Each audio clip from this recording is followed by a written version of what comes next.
Quizás eso, empezó a grabar. Para empezar, agradecer a todas las personas que están participando en este espacio. Esta mesa es producto de la participación y del trabajo de personas que nos conocemos a raíz de una maestría de educación audiovisual de Flax Uruguay, y hemos como transitado un periodo de trabajo juntas y juntos. Voy a empezar con las semblanzas. Lo que voy a hacer es presentarnos a todas y todos y luego comenzaremos cada uno con su ponencia. Entonces, para empezar, contarles que Pablo Barrios es profesor en educación media en la especialidad de filosofía, es técnico audiovisual y es maestrando, está finalizando su tesis en la maestría en educación audiovisual de Flax Uruguay. Es diseñador gráfico y audiovisual del Centro de Recursos para Estudiantes con Discapacidad Visual de la Dirección General de Educación Secundaria. Agustina de Vera es licenciada en Lenguajes y Medios Audiovisuales por la Universidad de la República y está también terminando su tesis de la maestría en Educación Audiovisual por Flax Uruguay. Tanto Pablo como Agustina van a estar presentando parte de sus investigaciones a raíz de la maestría.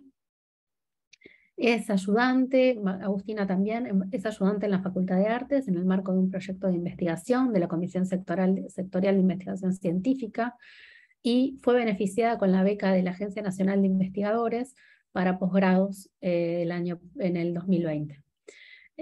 Jorge Esteves es licenciado en Ciencias de la Comunicación, es también un tesista de la maestría en Educación Audiovisual de Flaxo, y actualmente se desempeña como coordinador de la Unidad Académica de Pedagogía Audiovisual en Cineduca, uno de los programas que mencionó Adriana en su conferencia central, y es coordinador de la Usina Cultural Durazno de la Dirección Nacional de Cultura del MEC, y docente de Lenguaje, Comunicación y Medios Audiovisuales. Yo soy Valeria Lepra, soy magíster en Educación Artística por la Universidad Nacional de Rosario, licenciada en Artes por la Universidad de la República, y actualmente hago mi doctorado en Arte y Cultura Visual. Soy docente del Departamento de las Estéticas de la Facultad de Artes e investigadora categorizada en el Sistema Nacional de Investigadores. Integro asimismo varios grupos de investigación. Entonces, hechas las presentaciones de los cuatro, empezamos con las ponencias previstas para hoy. Nosotros estábamos trabajando sobre el cine como una experiencia, el cine y educación como experiencia, y retomamos algunos conceptos que compartíamos a pesar de la diversidad que ustedes van a ver en nuestras presentaciones. Yo voy a compartir pantalla ahora. Tengo un pequeño PowerPoint para compartir con ustedes. Es simplemente un guión para esta conversación. Y la pregunta era que me hacía, con la que iniciaba, era ¿qué tipos de experiencia de la educación ofrece el cine? ¿Qué tipo de experiencias del cine ofrece la educación? Una reflexión en 3 tiempos. Y en este caso parece un título que promete demasiado. Claramente para poder pensar las experiencias de la educación que ofrece el cine, yo elegí 2 películas francesas cercanas en el tiempo, vinculadas al campo de la educación, que de alguna manera ilustran las comunidades educativas desde lugares distintos, y me parece que hay una gran diferencia entre una y otra, y nos ayuda a pensar esta cuestión de la experiencia. Para pensar esta cuestión de la experiencia, a mí me interesa muchísimo lo que proponen los pedagogos y pedagogas de la diferencia en relación a la noción de experiencia, y pensar el cine a partir de esta noción de experiencia educativa me parecía interesante. Entonces traigo aquí un fragmento de Jorge La Rosa en el que plantea que la experiencia, la posibilidad de que algo nos pase o nos acontezca o nos llegue, requiere un gesto de interrupción, requiere pararse a pensar, pararse a mirar, pararse a escuchar, pensar más despacio, mirar más despacio y escuchar más despacio. Pararse a sentir, sentir más despacio, demorarse en los detalles, suspender la opinión, suspender el juicio, suspender la voluntad, suspender el automatismo de la acción, cultivar la atención y la delicadeza, abrir los ojos y los oídos, charlar sobre lo que nos pasa, aprender la lentitud, escuchar a los demás, cultivar el arte del encuentro, callar mucho, tener paciencia, darse tiempo y espacio. Y en esta cuestión de la singularidad de la experiencia, en esta idea del acontecimiento, en esta idea del padecer, del lugar pasivo que tenemos frente a eso que nos pasa, que me pasa y que me pasa en singular, me parecía interesante para pensar nuestra forma de experimentar el cine.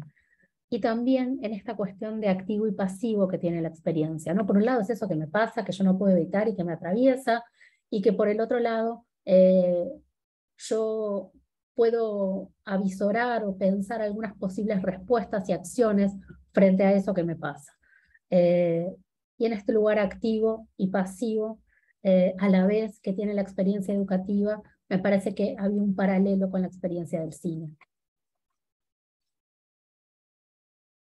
Estas películas francesas que les comento, elegí para pensar la forma en que aparece la experiencia de la educación en el cine, son Todo comienza hoy, de Bertrand Tavernier, una película del año 99, y Entre los muros, una película de Cantet del año 2008. Para pensar, son películas bien distintas de la forma en que construyen y piensan el campo de la educación y el lugar de quienes toman sus espacios en él. Y para pensar en la película de Tavernier se me ocurría esta idea del camino del héroe, como propone Campbell, ¿no? Esta idea del héroe mítico. La aventura usual del héroe empieza con alguien a quien le han quitado algo o que siente que falta algo a la experiencia normal, disponible y permitida a los miembros de su sociedad. Esta persona entonces emprende una serie de aventuras más allá del ordinario, ya sea para recuperar algo de lo perdido o para descubrir algún elixir que da la vida. Usualmente es un ciclo, una ida y una vuelta. Daniel, el director de ese centro preescolar de la película Todo comienza hoy, se va a enfrentar a varias pruebas, como cualquier héroe mitológico, y esas pruebas se van componiendo y van en un increyendo a lo largo de la película hasta que él se da esa ida y vuelta, ese viaje que implica también un cambio interior, un cambio espiritual, ¿no? En paralelo con las vicisitudes y las aventuras, se produce un cambio interno en el personaje del héroe. Suceden cosas, se enfrenta con las autoridades escolares, se enfrenta con los servicios sociales, se enfrenta a robos en la escuela, en un pueblo pequeño al norte de Francia y que está sufriendo de la desocupación y altas tasas de desempleo y donde la gente es pobre. Y esta gente pobre, lo extraño es que también es una de las pruebas que aparecen para Daniel, porque no se construyen los personajes con la complejidad eh, y, y las capas posibles en las que, sino que son personajes planos. Estos padres que son pobres y que se ven todos así, son padres pobres que no entienden, que no les importa, que se descuidan, que son negligentes. En realidad acá el problema es que ponen a los padres en el mismo lugar que las otras pruebas por las que él tiene que pasar, ¿no? Los padres también son una valla a sortear. Entonces son padres que no les interesa, que no comprenden, que son violentos. eh, en vez de una composición de un carácter más coral, con otras complejidades, con otras sutilezas, aparecen también como una de las pruebas y problemas por los que tiene que atravesar Daniel.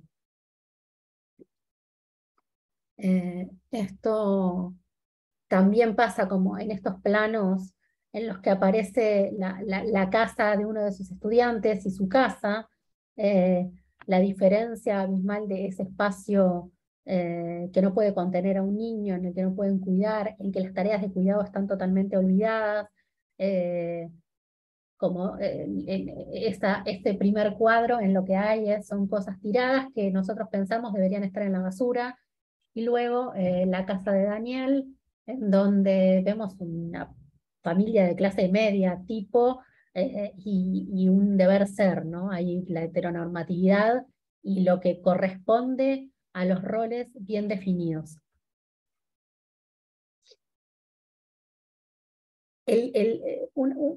Una parte que es importante, que es como en parte el clímax de esta película, tiene que ver con el infanticidio y suicidio de una de las madres pobres de la escuela, del preescolar, eh, que hace que Daniel revise, piense en este proceso su relación con la escuela, su relación con esos padres y que empiece a pensar en términos de grises esos vínculos y no en términos de gente con la que no se puede construir nada, en términos de esa diferencia radical, ¿no? Bueno, tengo esta valla frente al otro que me impide poder pensarlo como persona también.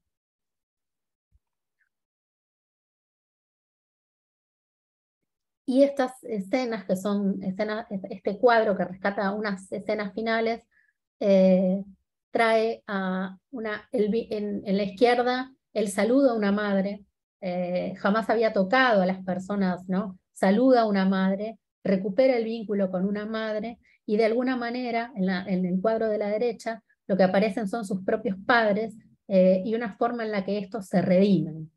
Eh, Se redime frente a su hijo, eh, y es este paralelo, ¿no? Entre la redención de las madres con las que Daniel trabaja, está en contacto, se vincula por los niños de la escuela, con la relación con sus propios padres, ¿no? En esta especie de redención que se provoca ahí. Eh, pero esta experiencia del escolar, la aventura del héroe nos corre de una experiencia del escolar compleja, de una experiencia escolar como lo que es, de una experiencia escolar que no es unitaria, que no es unívoca, eh, que propone dificultades y también dificultades éticas para el propio protagonista, en términos de quiénes son los buenos y quiénes son los malos, que acá aparecen como con esa claridad, ¿no? Para la historia del héroe tiene que estar claro quiénes son los buenos y quiénes son los malos, y en dónde están colocadas y colocados, y siempre son exteriores. No hay una revisión sobre el propio accionar del héroe. Eso no está nunca en discusión. Y esto nos trae una mirada de la escuela eh, que es muy plana y que de alguna manera omite las vicisitudes diarias, ¿no? Es como por el relato del héroe, por el relato de alguien que hace todo esto para los demás y pensando en los demás y, y construyendo un futuro mejor para otras y otros, no tiene dilemas internos o no tiene, o por lo menos no hace cosas que estén mal. Y nosotras y nosotros como docentes, como educadores, también hacemos cosas que están mal, en esos términos, y las podemos ver en esos términos. Entonces me parecía interesante traer, para pensar la experiencia de lo escolar, la experiencia de la educación, otra película que se propone desde otro lugar, que ubica a sus personajes, a sus protagonistas en escenarios distintos, eh, y que, y que nos permite hacernos otras preguntas. Aparecen otras sutilezas ahí que tienen que ver también con que su protagonista y el guionista es un docente, que es la película de Cantet, Entre los muros, eh, en la que a mí me interesa traer de nuevo las nociones de experiencia desde la pedagogía de la diferencia, para seguir problematizando esto, que propone esta idea del relato mínimo. Situarse ante la educación como experiencia significa centrarse en las cualidades de lo que se vive, acontecimientos que están situados en el tiempo, que se viven temporalmente, que están localizados en momentos, lugares, relaciones. Lo que se vive además sucede siempre en un cuerpo sexuado, por todo lo cual situarse desde la experiencia supone también la posición subjetiva, la forma en que es experimentado, sentido, vivido por alguien en particular, lo que hace que sea una experiencia para alguien, lo que le mueve y le conmueve en esa vivencia, lo que le da que pensar o le remueve en su sentido de las cosas. Y lo que tenemos acá es una clase en una zona, en un suburbio de París, donde es una configuración multiétnica, donde emergen un montón de problemas vinculados a las migraciones de esas poblaciones, a el hecho de tener que, digamos, situarse en un lugar en donde son minoría, pero además donde no está, digamos, hay poblaciones privilegiadas y donde son pobres y donde no son comprendidas y comprendidos en su experiencia de la cultura. Entonces vamos a tener a esta madre que no habla la lengua, y entonces lo interesante es pensar aquí en la diferencia radical, cómo esta madre que no habla la lengua, y ahí en la literalidad de no hay comunicación porque hablamos idiomas distintos, y, y tus hijos tienen que ser los intérpretes frente a esto, nos propone otras formas de pensar la diferencia. ¿Cómo es la diferencia que tenemos nosotros como docentes con nuestros estudiantes y también con sus padres? ¿Qué tipo de incomunicabilidad existe? ¿Hay un lugar en el que no podamos, en el que el muro se levante y no podamos establecer el contacto y no podamos comprender desde qué lugares de arrogancia podemos plantearnos en nuestra propia práctica docente que evitan el lugar del conflicto? O tratan el conflicto desde una perspectiva en la que solo se visibiliza el lugar de la autoridad. Y también qué tipo de regímenes de poder se dan en esas instituciones, cómo se construyen esas relaciones, cómo circula ese poder, qué pasa con esos espacios. Eh, entonces también lo que vemos es un grupo de docentes bastante homogéneo. Es un grupo de docentes europeas y europeos. Sí, la película es en Francia, está situado en París, pero estos docentes aparecen como esa cuestión homogénea de estos docentes, ¿no? Primero de la blanquitud de todos los docentes que integran ese cuerpo, ese plantel, eh, pero también de una mirada del mundo compartida, pero no compartida con nosotros, con quienes están interactuando todo el tiempo. Entonces, ¿qué pasa, no? con la educación y con nuestro lugar en la educación a partir de esas diferencias? ¿Cómo se hace visible esa diferencia y cómo se construye desde la diferencia y el conflicto? Que parece que es lo que siempre se busca como eliminar o disipar o resolver desde un lugar. Entonces, acá, pensando en la relación pedagógica, Fernando Hernández planteaba que la relación pedagógica no es igualitaria ni horizontal, pero sí recíproca. Afecta y nos afecta. La relación tiene que ver no solo con lo que sucede, sino con lo que no sucede, con lo que tiene lugar en cada uno de nosotros cuando entramos a pensarnos precisamente desde la relación pedagógica. Y lo pedagógico, entonces, no lo podemos pensar desde aquellas reglas, aquellas prescripciones en el campo de la educación, sino también desde cómo construimos estas relaciones y estas relaciones de poder. Cómo un docente hace uso de su poder diariamente, y es muy claro entre los muros porque se plantea un espacio en el que el docente hace uso de su poder, eh, y no es castigado por ello. Hace un mal uso de su poder, pero eso queda en el olvido. Sin embargo, un mal uso o un problema para un estudiante implica una expulsión. Entonces, estas asimetrías que aparecen en la relación pedagógica, ¿cómo se resuelven? ¿Cómo se encuadran? ¿Cómo se encaminan? ¿Desde dónde? Eh, ¿qué problemas traen?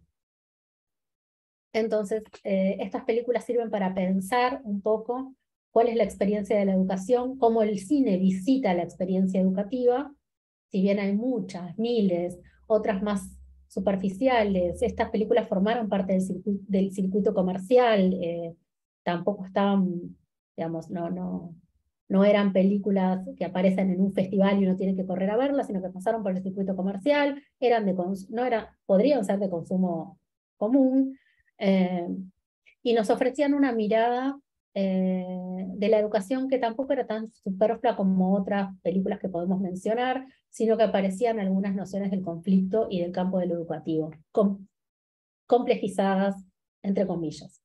Pero entonces, para pensar, para ir al tercer tiempo de esta reflexión y pensar sobre qué experiencia del cine puede proponerse desde la educación, me interesaba pensar en algunos de los riesgos que pueden aparecer desde la escuela, ¿no? El riesgo de escolarizar la experiencia del cine, eh, y escolarizar la experiencia del cine en lo que entiende de tiempos y espacios y formas de tratamiento. Y el riesgo de escolarizar la experiencia del cine es el riesgo de convertir el cine en una herramienta didáctica, el riesgo de usar el cine para otro fin que sí mismo. Bueno, ¿cómo podemos hacer para pensar una experiencia del cine que valga la pena en la escuela? Que tenga que ver con cómo negociamos los significados, qué sentidos atribuimos, cómo nos vinculamos con el cine como un producto del campo artístico, y que no es solamente entretenimiento. ¿Qué tipo de saberes nos ofrece el cine? ¿Cómo nos habilita a hacer preguntas sobre nosotros, sobre las relaciones con los demás y sobre el mundo en el que vivimos? En esto fortalezco la pregunta del riesgo de escolarizar, porque me parece que está ahí presente, sobre todo con las prácticas de educación artística en la escolar, que siempre terminan pensadas en cómo sirven y para qué le sirven a la maestra, al maestro, al profesor, a la profesora, en un momento dado, para pensar algo. ¿Cómo ir más allá del recurso, ¿no? Bueno, pensemos y traigamos el cine a la escuela más allá del recurso. Y en ese sentido, podemos pensar en la propuesta triangular de Anamay Barbosa, que está pensada para las artes visuales, pero lo podemos pensar aquí, del espacio de la crítica, el espacio de la contextualización de la obra y el espacio de la producción. Y entonces pensar en esta idea del tiempo propio de la obra, que el tiempo propio de la obra no es su duración, el tiempo propio de la obra es la disposición hacia ella, el tiempo dedicado, y también qué me pasa a mí con eso, qué tipo de relaciones construyo a partir de eso, qué mirada sobre el mundo, qué sentidos nuevos aparecen ahí. Eso es también el tiempo propio de la obra, para creaciones de otro orden, ¿no? Para pensar relaciones de otro orden. Y para pensar esta idea del tiempo detenido como lo propone Gadamer en Actualidad de lo Bello, en esta idea de un tiempo otro, un tiempo que no es calculador, un tiempo que no se mide, un tiempo que se percibe de otra manera al tiempo cotidiano de nuestras vidas, del reloj, de las tareas, de las obligaciones. En realidad era una presentación muy breve, porque no es parte de una investigación, pero sí es parte de una preocupación y de un pensar en torno a cómo ofrecemos nuestras experiencias, las experiencias educativas de las prácticas vinculadas a las artes en nuestras escuelas, y qué nos puede decir el cine de nuestras propias prácticas, cómo las puede problematizar, o cómo en su superficialidad puede también ayudarnos a hacer preguntas sobre estas prácticas. Así que voy a dejar de compartir pantalla en este momento. Si lo logro, sí lo logré. Y le voy a dar el paso a Pablo. Bueno, bienvenido, El Paso. Me gustó mucho escucharte, Valeria.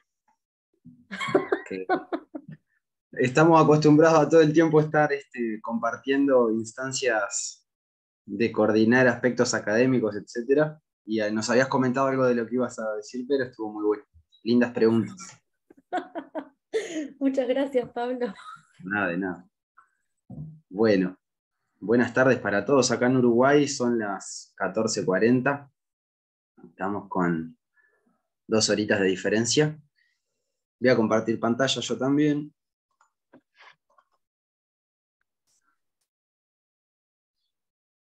Vamos a poner... Ahí andaría. Bueno, primero que nada agradecer que tengamos la oportunidad entonces de venir a compartir reflexiones a este espacio, que es el primer día y ya vamos viendo de que está muy lindo en cuanto a organización, amabilidad de los técnicos, etcétera, que al principio no mandaba ni siquiera la cámara y todo salió bien después. Sí. Y bueno, yo les comento entonces, como ya fui anunciado, de que soy docente de filosofía y que me puse a hacer la maestría en educación audiovisual de Flaxo, Uruguay, junto con Jorge, con Agustina, en el año 2020. Entonces las reflexiones que yo voy a compartir ahora surgen en ese contexto, en el contexto de generar una investigación para la tesis de maestría, y vinculado con mi formación y mis intereses, entonces lo que decidí investigar fue cuál es la concepción de individuo crítico que tienen los docentes de una asignatura del bachillerato artístico del sistema educativo uruguayo, que está en el último año entonces de la educación secundaria, y esta asignatura es la única del bachillerato artístico que tiene educación audiovisual. Esta asignatura se llama Comunicación, Lenguaje y Medios Audiovisuales. ¿Por qué quería averiguar esto de la concepción de individuo crítico? Porque el programa oficial de la asignatura establece como prioritario ese objetivo y dice que todos los docentes que den esa asignatura tienen que cumplir con este propósito, la necesidad social de formar individuos críticos.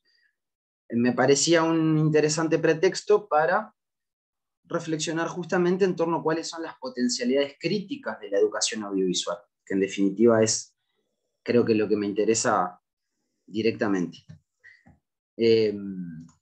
Entonces, profundizando un poquito más en el programa oficial, se establece la necesidad social de formar individuos críticos y receptores activos que sepan decodificar los mensajes multimediáticos. El lenguaje audiovisual está cargado de combinaciones simbólicas que impactan al receptor, atender las múltiples formas de alfabetismo, capacitando a los alumnos para extraer significados. Parecería entonces que un individuo crítico, según lo que entiende el programa oficial de esta asignatura, es aquel que puede decodificar mensajes o que puede entonces extraer los significados de los mensajes audiovisuales. Creo yo además que está muy vinculada con una instancia, la crítica en este caso, con la recepción. Se habla de recepción activa. ¿Cómo es que yo puedo tener esa suerte de capacidad defensiva frente al mensaje mediático? Bueno, conociendo el lenguaje audiovisual. Quien tenga el lenguaje audiovisual está algo así como vacunado para poder no contaminarse de los peligros de los mensajes multimediáticos. Esa es la perspectiva que creo que surge del programa, una perspectiva alfabetizadora que lo llega a explicitar. Lo que me pregunto yo en definitiva es si los docentes cumplen con la misma perspectiva o no. Bueno, en la investigación que entrevisté a 6 docentes, tomo acá algunos testimonios de ellos y hay uno de ellos que me dice: el curso pretende ser como una sensibilización al lenguaje audiovisual. Otro testimonio dice: es uno de los lenguajes que tiene preponderancia en la formación de las personas en este momento y creo que debe ser enseñado. Como se enseña la escritura, como se enseñan otros lenguajes. Y otro testimonio dice: si tuviera que decir, me iría sí a hacer una comparación con el lenguaje verbal capaz y decir, bueno, las transiciones les podemos llamar signos de puntuación, una letra, una palabra sería un plano, la mínima unidad significativa. Parecería entonces que hay algo así como una correspondencia entre el lenguaje audiovisual y el lenguaje verbal, por lo menos así lo dicen los docentes, y quizás podemos llegar a concluir entonces de que la perspectiva alfabetizadora y la noción del lenguaje audiovisual, con una fuerte presencia de lo que un autor que se llama Immanuel Aguirre le llamaría un modelo filolingüístico, estaría presente. Según Immanuel Aguirre, español, dice que el modelo filolingüístico surge como consecuencia del giro lingüístico lo define así: la aplicación a la educación artística de la metáfora del lenguaje ha dado lugar a propuestas formativas y programas centrados en el hecho de la comunicación más que en el objeto artístico o el sujeto creador. Bien. Gabriela Gustowski explica que en la década de los 60 en Estados Unidos, como consecuencia del auge de los medios masivos, es que surge entonces la intención de la alfabetización visual, enseñar a percibir, a leer los mensajes, desentrañándolos a partir de signos. Entonces la educación audiovisual, desde esta perspectiva, es fundamentalmente una alfabetización visual, es una educación para los medios. El francés, Alain Bergala, dice que el momento en el que el cine va a la escuela coincide con un momento en el que la tradición pedagógica francesa le concede especial importancia al lenguaje. Por lo tanto, también cuando el cine ingresó en la escuela, estuvo atravesado de categorías propias de la ciencia del lenguaje, lingüística, semiología, semiótica. Entonces, llegados a este punto, o llegado yo en este punto a la investigación, podía notar que el enfoque semiológico era el predominante. La pregunta que me hacía era: ¿esa perspectiva alfabetizadora se ve reflejada en la concepción de lo crítico que mantienen los y las docentes entrevistados? Los testimonios son los siguientes. Uno de ellos dice: desde la sensibilización al lenguaje audiovisual, fomentar ciudadanos y ciudadanas que puedan tener una mirada crítica. Y eso no solo desde el discurso hablado, que es lo que analiza cualquiera que no sabe del lenguaje audiovisual, sino cómo me lo están diciendo desde los planos, desde la edición, etc. Esos mensajes que se dan a través del medio. A lo que aspiro es que a partir de entender cómo funciona el lenguaje audiovisual, los estudiantes sean capaces de ver una pieza publicitaria con ojos críticos, digamos. Movimientos de cámara, ver planos, por qué pegan esto con esto otro. Y otra entrevistada dice: lo crítico lo trabajo a partir de la deconstrucción. Ya sea una publicidad o un noticiero, lo que vamos a ver es cómo fue construido determinado mensaje. Creo yo entonces que esa perspectiva alfabetizadora y ese centramiento en el lenguaje audiovisual o esa aproximación lingüística se ve reflejada en la concepción de lo crítico que tienen los docentes. Lo crítico lo definen como deconstrucción, y la deconstrucción la entienden como la descomposición en las partes integrantes del audiovisual. Por eso es que podemos llegar a definir, junto con el testimonio que van dando los docentes, que lo crítico se entiende habitualmente como el análisis formal o estructural del lenguaje audiovisual. Cuando hablamos de análisis, creo yo, en esta forma, además de entenderlo como descomposición, podemos hacer una referencia a lo que entendía Descartes para construir conocimiento, que en el siglo XVII él entiende que el conocimiento se da a través de una serie de pasos, etapas, y dice entonces en el discurso del método, dentro de las reglas, habla justamente del análisis y de la síntesis. Yo, para conocer algo, primero tengo que descomponerlo. Con la luz de la razón, conozco cada una de las partes separadas, y luego vuelvo a armar el compuesto, que es la etapa de la síntesis. Solamente así es que conozco algo. Yo creo que hay algunas consecuencias de entender a lo crítico como análisis formal del lenguaje audiovisual, y voy a decir cuáles son. Consecuencia 1 es la que Bergalá le llama ilusión pedagogista. Dice: la ilusión pedagogista ha consistido durante mucho tiempo en creer que el desciframiento era la vía regia para desarrollar el espíritu crítico. Quizás es una ilusión creer que es una condición suficiente entender el lenguaje, estar alfabetizado, saber leer para desde allí extraer críticamente cuáles son los contenidos. Hay como una sensación, me genera a mí, de suponer que si yo conozco la forma y conozco el medio, que es lo que están diciendo los docentes, accedo a otras cosas como el sistema de valores o los sentidos. Una de las entrevistadas, de alguna forma, también avisora esta posibilidad de que no es suficiente. Entonces ella dice: noto en estas generaciones que cada vez mejor describen audiovisualmente una película, pero les cuesta relacionar esa construcción con los sentidos que se están transmitiendo. Ver qué sistemas de valores construye ese mensaje. Me interesa que relacionen esos recursos audiovisuales que observan con tanta perspicacia con por qué fueron utilizados, pero no, ¿viste? Eso no. En definitiva, ella me dice que el lenguaje audiovisual lo tienen, en otro momento de la entrevista, lo tienen bastante incorporado por la propia exposición que tenemos hoy en día a los distintos discursos audiovisuales, etc. Pero eso no significa que construyan un espíritu crítico sobre aquello que se les está diciendo, lo que la profesora asocia con sentidos, capturar los sentidos o el sistema de valores.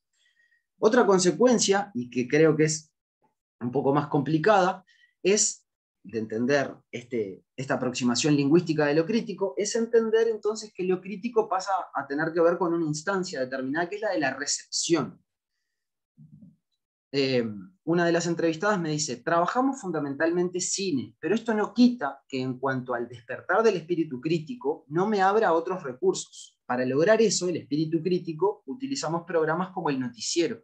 Y la parte más de cine, si existiese lo otro, yo me dedicaría mucho más al cine como arte. Entonces yo creo que lo crítico, forzadamente, pasa a ser una actividad racional, reflexiva, de recepción, separado de una instancia creativa, artística, porque esta entrevistada, de la que yo estoy tomando el testimonio, si yo le pregunto si está de acuerdo con esto, me va a decir que no, pero me parece que se le escapa de su propio discurso, sin darse cuenta, decir, una cosa es el cine, y después está lo otro, y aquello otro es lo que podemos llamarle lo crítico, o lo que asociamos con espíritu crítico. En esa separación de dos carriles, donde entonces asociamos que lo crítico tiene que ver con la recepción y con el análisis, y el cine con lo crítico, lo creativo y lo activo, entonces, la pregunta que surge para mí es, bueno, ¿no puede lo crítico también ser parte de lo creativo? Y la hipótesis que yo voy manejando en la tesis que estoy haciendo es, para lograr que lo crítico sea parte de lo creativo, tenemos que desembarazarnos de una concepción definida por los parámetros de la educación para los medios. Entender lo crítico de otra forma. El autor Theodor Adorno, de la Escuela de Frankfurt, sostiene que existe un dualismo interno dentro de la teoría de la que él en realidad se quiere separar, que es la teoría tradicional, en donde hay una separación muy fuerte entre arte y razón. Mientras que la verdad y el conocimiento iban a ser exclusiva propiedad de la ciencia, el arte se tenía que circunscribir a la ficción y la ilusión. Esto está presente en la antigüedad también con Platón, cuando dice que jerárquicamente el arte estaría a nivel ontológico en la peor escala de todas, porque el arte es la copia de las copias. Los objetos sensibles son copias de las ideas eternas, y el arte hace una copia de un objeto sensible. Por lo tanto, estaría en el peor lugar ubicado de la ficción y la ilusión en relación a lo verdadero. Ahora bien, entonces, lo que propone Adorno es que quizás podemos, a través de la categoría de experiencia estética, superar este dualismo, restituir el valor que puede tener el arte en términos no solamente de expresar emociones, lo irracional y lo subjetivo, y entender a la experiencia estética como una síntesis en el sentido de que es, por una parte, una instancia de conocimiento, tiene un valor cognitivo la experiencia estética, y a la vez es la inclusión del cuerpo en el proceso de conocimiento, porque si hablamos de estética estamos necesariamente hablando de cuerpo. Si vamos a lo que significa la palabra estética, aistesis ya es la capacidad de ser afectado sensorialmente, por lo tanto, corporalmente.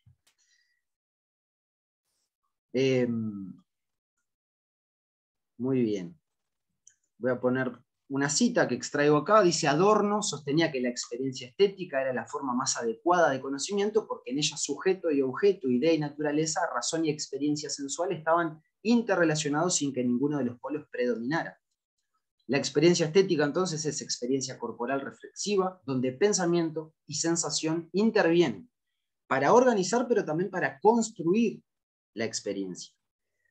Relacionado a lo que recién decía Valeria, experiencia es lo que nos pasa, y la experiencia estética viene a modificar, a intervenir ese lo que nos pasa. Además, según Adorno, como es una forma de conocimiento, también nos permite tener una autoconciencia de ese lo que nos pasa. Es a eso a lo que Adorno le va a llamar entonces autorreflexión crítica o autoconciencia reflexiva. Es, en una definición muy técnica, ¿qué es la autorreflexión crítica? Es el conocimiento que se vuelve sobre sí mismo y al mismo tiempo, dice Adorno, descubre las condiciones sobre las que fue producido. Es un movimiento hacia adentro y un movimiento hacia afuera dialécticamente. Es un conocimiento entonces de lo que me pasa y a su vez de las condiciones que han intervenido para que yo conozca por qué me pasa lo que me pasa. Entonces estoy también accediendo a lo que está afuera de mí a través de la autorreflexión crítica. Es por eso que para Adorno el nuevo imperativo categórico, y esto significa introducir la dimensión de la ética en la discusión, el nuevo imperativo categórico es evitar que Auschwitz se repita. El primero es el que había definido Kant, el primer imperativo categórico, el de la ley moral, aquel que yo no puedo hacer nada que contravenga una ley universal deseable para un mundo racional. Lo que dice Adorno en este caso es, después de Auschwitz tenemos otro imperativo categórico, y especialmente le corresponde a la educación asumir ese imperativo categórico, y es evitar que Auschwitz se repita. Si Auschwitz se dio, es porque triunfó el pensamiento instrumental. El modo de evitar que Auschwitz se repita es con el pensamiento opuesto al instrumental, que es a lo que él le va a llamar autoconciencia crítica o autorreflexión crítica. Con esto, Adorno inaugura un nuevo modo de definir el pensar. Este sentido más profundo de conciencia o de capacidad de pensamiento no es simplemente el de curso lógico formal, volvemos a la forma, lo formal, sino que coincide literalmente con la capacidad de hacer, construir experiencias. Dice Adorno, diría que pensar y hacer experiencias son una y la misma cosa. Entonces, el oponerse a la racionalidad instrumental es necesario porque la racionalidad instrumental es lo caracterizado por la frialdad y la voluntad de dominio del objeto. En esa separación sujeto-objeto lo que intento es conocerlo para capturarlo, categorizarlo y dominarlo. Pero justamente la frialdad es la no capacidad de experiencia para Adorno. Eso es la insensibilidad. Y bueno, para ir concluyendo, otro autor, Alain Badiou, marroquí, filósofo, considera que si queremos entender lo crítico y la educación crítica, quizás podemos volver a Sócrates y recordar por qué es que fue condenado a muerte. Fue condenado a muerte por supuestamente corromper a los sujetos. ¿Qué es corromper a los sujetos? Corromper es quitar forma a lo que tiene forma definida. Y relacionado a eso, el método socrático se supone que tenía una intención mucho más de, dice por acá, se trata pues mucho menos de poner en duda el saber aparente que se cree poseer, que de un cuestionamiento de sí mismo y de los valores que rigen nuestra propia vida. Se lleva a cabo así una conciencia de sí, se cuestiona a él mismo. Es indudable que entonces el papel de la educación audiovisual encaminado hacia una experiencia artística o estética, creo yo que va a tener posibilidades críticas mucho más interesantes, a mi forma de ver, que la de seguir lo crítico como análisis formal del lenguaje audiovisual. Y termino con estas dos preguntas que dice, ¿el análisis formal del lenguaje audiovisual permite al sujeto descubrirse a sí mismo, a los otros y desarrollar su capacidad de experimentar? El análisis formal del lenguaje audiovisual no se parece más al pensamiento instrumental que al pensamiento crítico, en tanto apuesta por las formas, técnicas y instrumentos. Una de las entrevistadas lo que me dijo fue que lo crítico es conocerse a uno mismo. Y me pareció interesante para cerrar esta ponencia. Muchas gracias. Muchas gracias, Pablo. Eh, Vamos a pedirle a Agustina a continuación que comience su presentación. Agustina, yo ya les presenté a todas y todos cuando iniciamos esta mesa, eh, así que somos las mismas y los mismos en este espacio. Así que Agustina, cuando estés pronta. Bien, muchas gracias, Valeria. Bueno, buenas tardes a todas y todos. Gracias, Pablo, también y Valeria de nuevo por sus ponencias anteriores. En mi caso, también voy a compartir pantalla. Y en mi caso voy a avanzar un poco más en esto que empezaron a dibujar antes Valeria y Pablo, especialmente en la noción de experiencia educativa y experiencia más bien artística. En mi caso, en la ponencia que yo venía a presentar hoy, surge como derivas y hipótesis a partir de mi proceso, mi proyecto de investigación en el marco de la maestría en educación audiovisual. Yo me propuse en esta investigación acercarme a prácticas educativas que se estuviesen desarrollando en la actualidad en Uruguay, vinculadas a los procesos creativos de cine experimental, de videoarte y artes mediales, que bueno, que en realidad surge también como de una intuición de esta investigación, porque en realidad en Uruguay no hay muchas experiencias de este tipo, no hay muchas experiencias prácticas de este tipo, ni tampoco hay como muchos antecedentes de estudios que releven un poco qué está sucediendo en este territorio dentro del territorio uruguayo, ¿no? Yo como egresada de la licenciatura en lenguajes y medios audiovisuales ya había tenido contacto sí, con algunos docentes bueno, que ejercían como actividad educativa relacionada a lo que es el cine experimental fundamentalmente y videoarte, y al acercarme a esos procesos creativos a mí me generó como un fuerte impacto. Fundamentalmente todo esto que me impactó como estas posibilidades, un poco lo que traía al final Pablo, de la posibilidad de autorreflexión que permiten estas formas de creación. Es una autorreflexión sobre el sujeto creador y también sobre el acto creativo. Es como una doble reflexión que yo veía que habilitaban estas prácticas. Era como una suerte de metalenguaje que permitía también como esta construcción crítica y consciente en el acto creador y de la identidad también creadora misma. Entonces como que razón y emoción se terminaban como juntando en un mismo proceso creativo.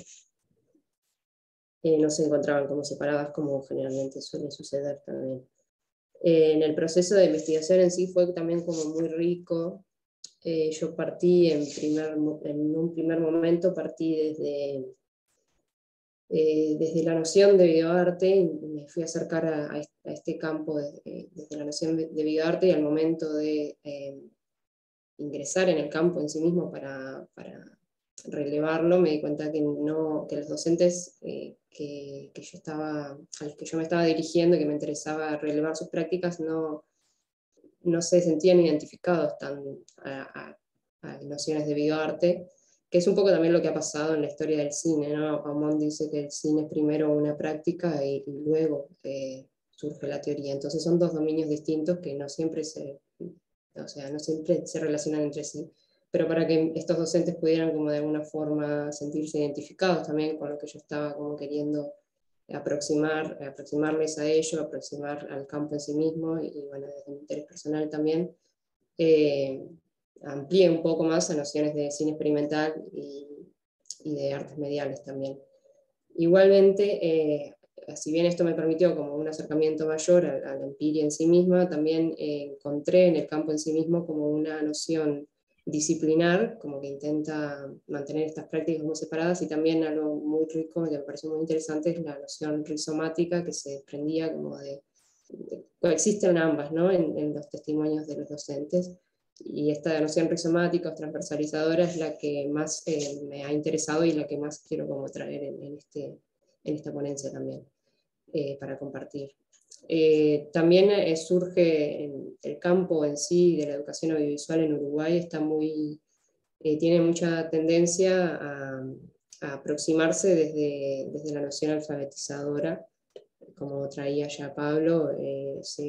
Generalmente se lo asocia a sus posibilidades de alfabetización en lenguajes y medios audiovisuales, y también desde su relación con las TICs.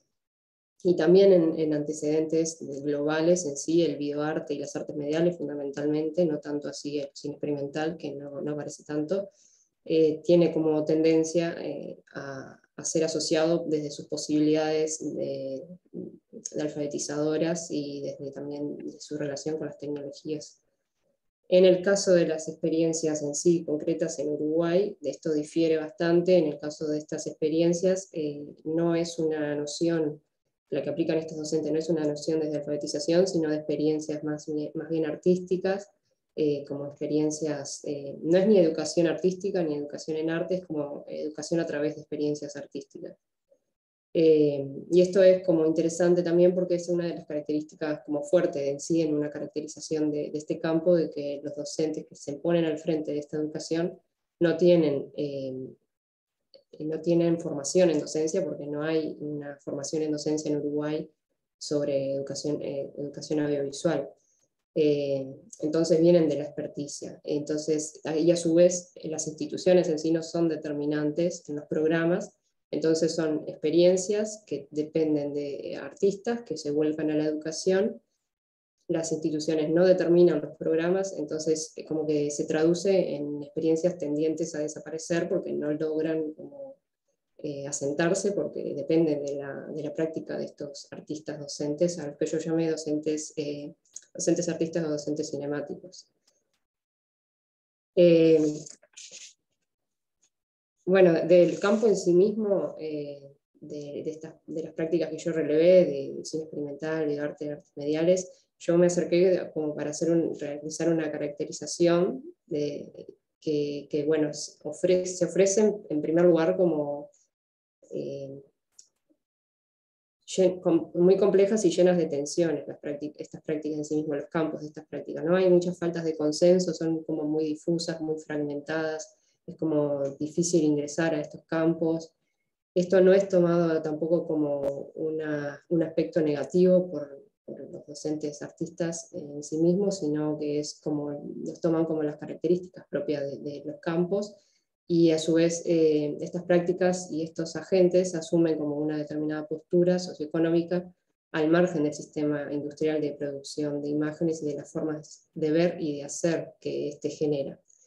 Y estas prácticas se reconocen como contrahegemónicas y se abren como a otras formas de organización. Al estar al margen del sistema industrial se permiten como otras formas de organización, o cooperativas, y otras formas también como de financiamiento, y también logran sortear la censura propia de la industria.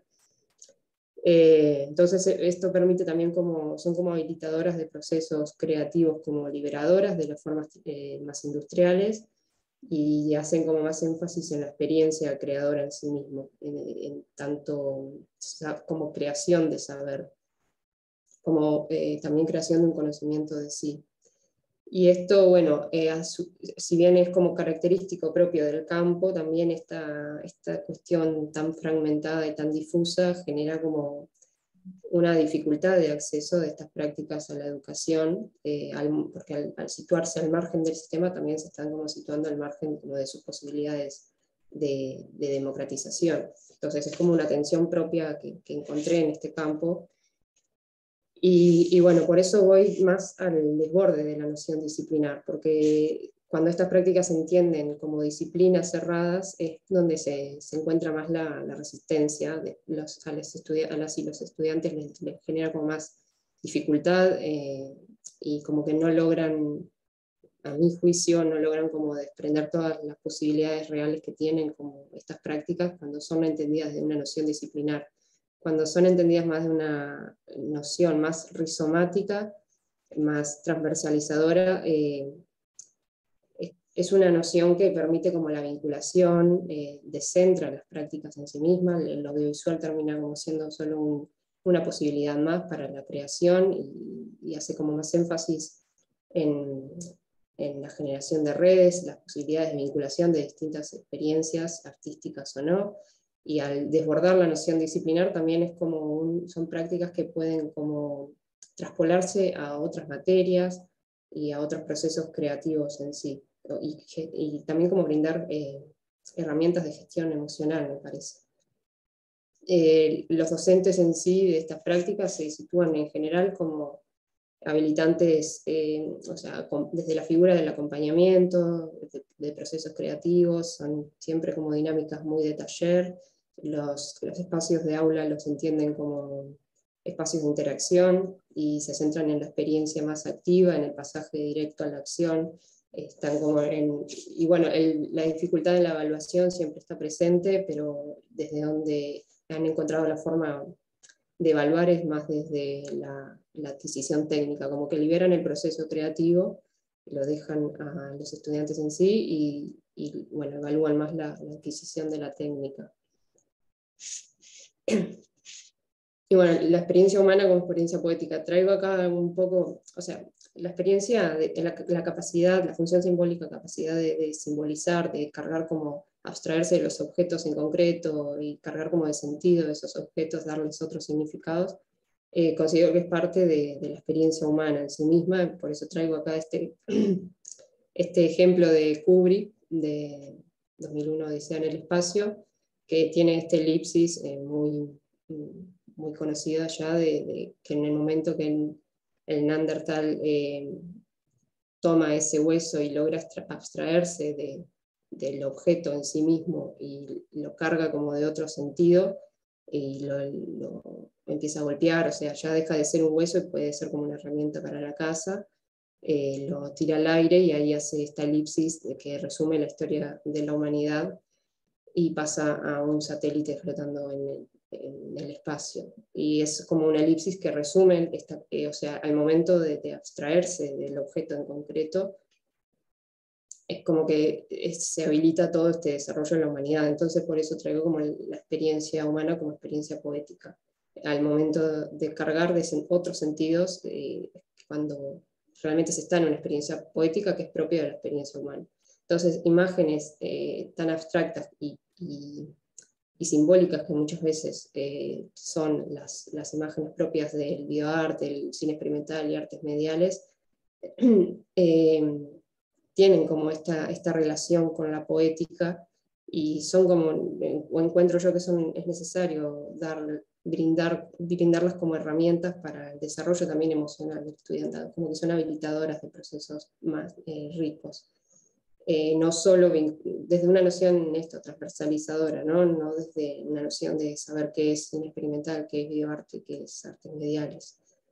Y también la forma de producir, hay algo en la forma de producir estas prácticas que al estar al margen de la industria, habilitar otras formas de organización, al no estar regidos por el mercado del arte, tiene como, genera como formas de organización que permite procesos creativos más libres, más liberados de las lógicas lineales de causa y efecto, que entienden como el saber a transmitir objetivado, o sea, digamos, llamémosle el lenguaje audiovisual, tiene como lógicas de causa y efecto, el saber a transmitir está objetivado, son métodos, propone métodos, formas de hacer, pero los procesos creativos asociados a estas prácticas, como tienen relación a su vez con todo lo que es el arte contemporáneo,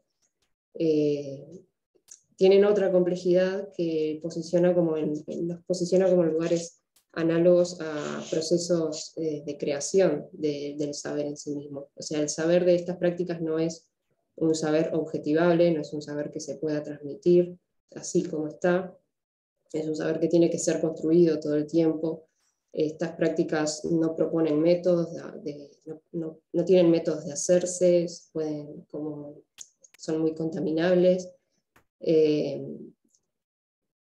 O sea, cada proceso de creación va a ser muy distinto según quien sea quien esté creando con eso. Y el audiovisual termina como siendo como una posibilidad más, como un soporte más, una posibilidad de creación, y después lo que se haga con eso tiene que ver con el estudiante, con lo que es, con lo que viene siendo, con lo que se le presenta como ajeno, con lo que es, y le hace como cambiar lo que viene siendo. Y bueno, es como la experiencia en sí misma. A su vez, al no estar bajo la idea de obra cerrada, sino que la obra muchas veces puede ser el proceso en sí mismo, nada, hay una riqueza ahí que es como rescatable también. Algunos docentes, por ejemplo, muchos docentes comentan que lo que más dificultad les produce a los estudiantes es el no saber qué filmar, qué van a filmar al momento de ir a filmar. Eso como que les genera como mucha inestabilidad. O sea que quieren como tener todo previamente, ya saber antes de filmar qué es lo que van a filmar. Y estas prácticas proponen otras formas de hacer. Proponen que se puede ir a filmar sin saber qué se va a filmar, se propone como poder ir, volver, seguir pensando y volver de nuevo a filmar, cambiar lo que se pensaba, como ir como cambiando el proceso o incluso introducir el proceso mismo en la actividad de la filmación, como evidenciarlo, mostrarse a sí mismo. Entonces tiene como, y siempre también como desde un lugar muy artesanal, ¿no? Es como que se crea con los elementos que se tiene a mano, con lo que venimos siendo bueno, y con lo que podemos devenir ser próximamente también, ¿no? Entonces tiene como una relación a su vez con la alteridad, como con eso otro que se puede presentar como novedad y que nos hace repensar lo que estábamos haciendo. Siempre también desde un lugar de espacio de interacción, como ellos los entienden. Que el diálogo con los otros también enriquece el proceso de cada uno. Entonces, son procesos creativos que habilitan no solo o sea, habilitan como no solo la producción audiovisual en sí mismo, sino que pueden ser traspoladas a otros procesos por fuera y por dentro de lo audiovisual y por fuera y por dentro del espacio educativo también. Y bueno, ya también como para ir cerrando, no me va a dar mucho tiempo para explayarme en esta parte, pero yo también relevé ejercicios de estudiantes. Y acá traía, porque hay como ejercicios como interesantes donde se produce como complejas traducciones. En el caso de expresionismo alemán, esta pieza, los estudiantes partieron de un concepto que ellos tenían como la intención de representar, como tenían el concepto de la idea de un personaje que está intentando cambiar de género, y pero no, la pieza final no muestra eso. O sea, la pieza final transmite una emoción, la emoción de esa persona ese personaje intentando cambiar de género, pero no se ve el cambio, o sea, no se ve el concepto de cambio de género, sino la desesperación y la angustia y como el manoseo que siente y bueno, todo el acoso que siente por estas manos que empiezan como a acosarlo.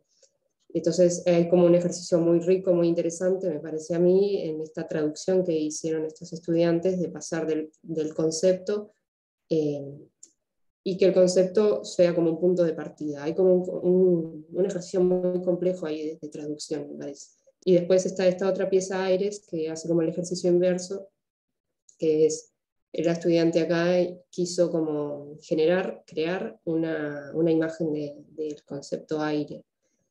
Que el aire es un concepto muy cotidiano, pero que en sí no tiene una imagen como lo puede tener la imagen de un árbol. O sea, el árbol puede tener una imagen más concreta, pero el aire no tiene una imagen. Tiene como efectos sobre otras cosas, pero no tiene como una imagen concreta. Entonces, esta estudiante lo que quiso o sea, fue explorando posibilidades a través de, sobre todo, muy formales, superposiciones, pantallas partidas, y hizo como una serie de ejercicios en esta pieza más formal de crear un concepto, una imagen del aire. Y acá no se ve muy bien, pero bueno, hay una superposición con las nubes están superpuestas con una imagen del agua en movimiento, que en movimiento la imagen se genera como un efecto muy, muy agradable, que yo creo que logra de alguna forma como crear esa imagen del aire.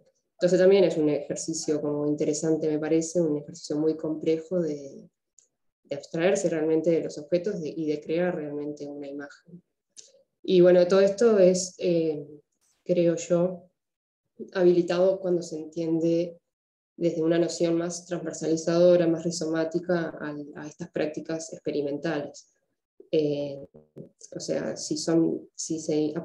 cuando se aplicaban desde nociones más disciplinares, es cuando aparecían más las resistencias.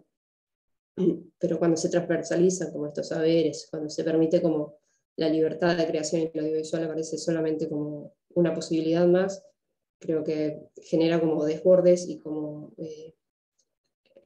una onda expansiva hacia procesos creativos y procesos como complejos también, que me parece está bueno rescatar, y bueno, cierro mi ponencia por ahí.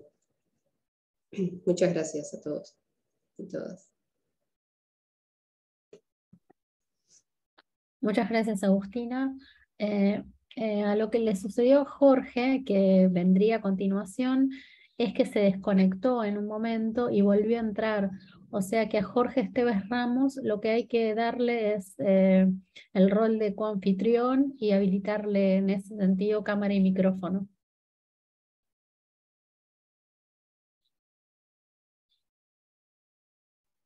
Listo, ya Perfecto. lo otorgamos. Muchísimas gracias. De nada.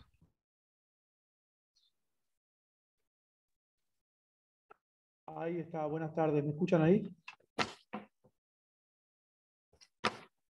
Sí, lo escuchamos. Bueno, buenas tardes a todos. Un gusto estar por acá, desde Uruguay. Esta presentación se llama Prácticas de Educación Audiovisual desde la exploración y la reinvención del cine, y de alguna manera pretende compartir nuevas didácticas empleadas en el área de la pedagogía audiovisual.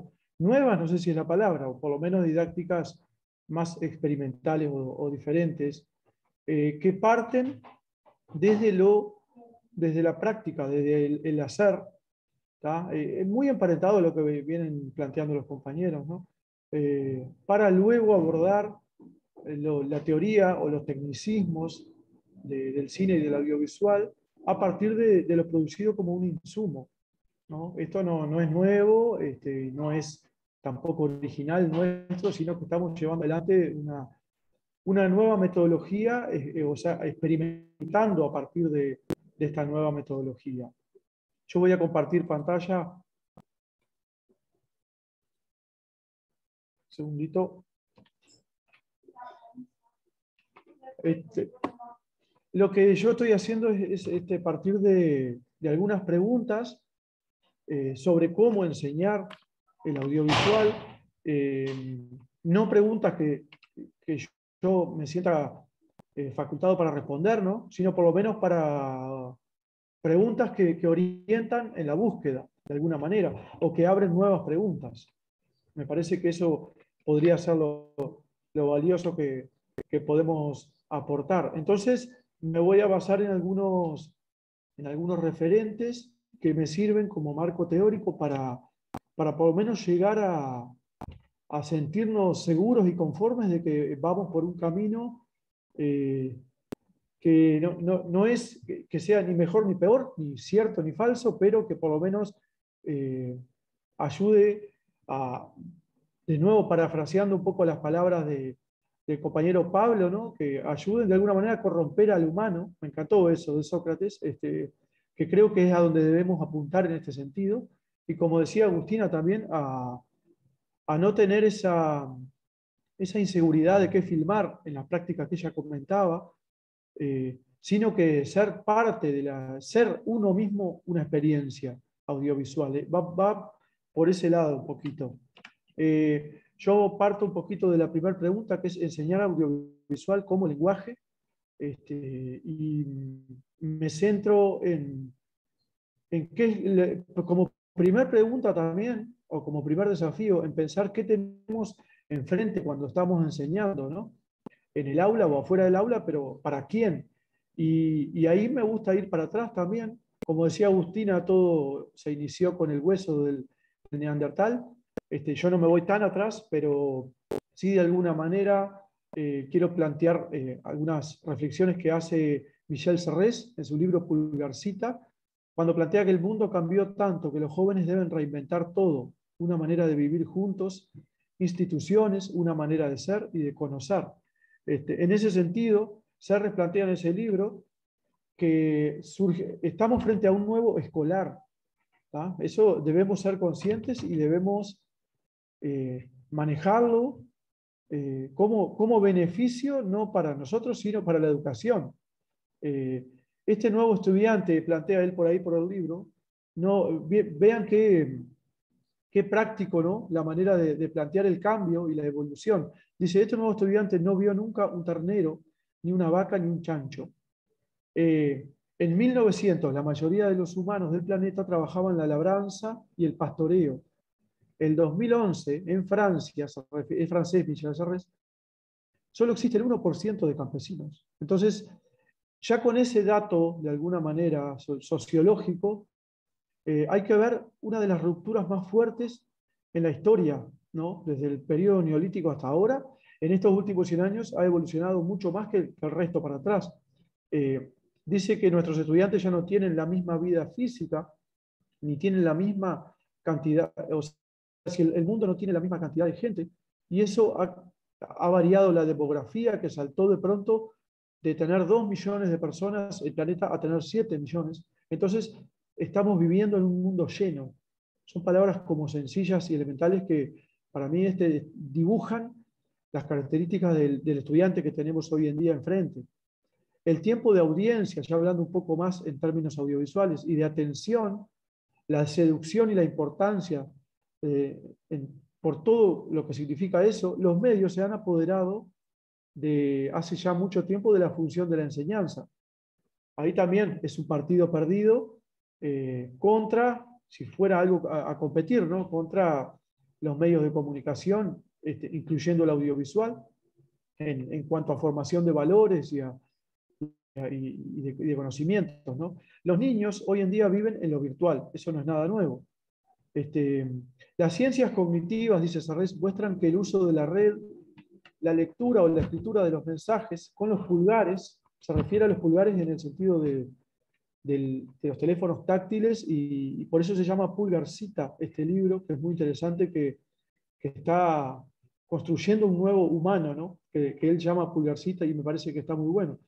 Dice que la consulta a Wikipedia, a Facebook, a Google, Instagram, a todo lo que se les ocurra, no estimulan las mismas neuronas ni las mismas zonas corticales que el uso del libro o que la búsqueda en el libro. A eso me parece que, o que el uso del cuaderno, ¿no? La transmisión de la mente al cuaderno, de un conocimiento, ya está pasando por un proceso que ahora ya no está. Si yo googleo directamente, me estoy salteando algunos procesos, me estoy encontrando con la información más rápida, pero me estoy salteando algunos procesos.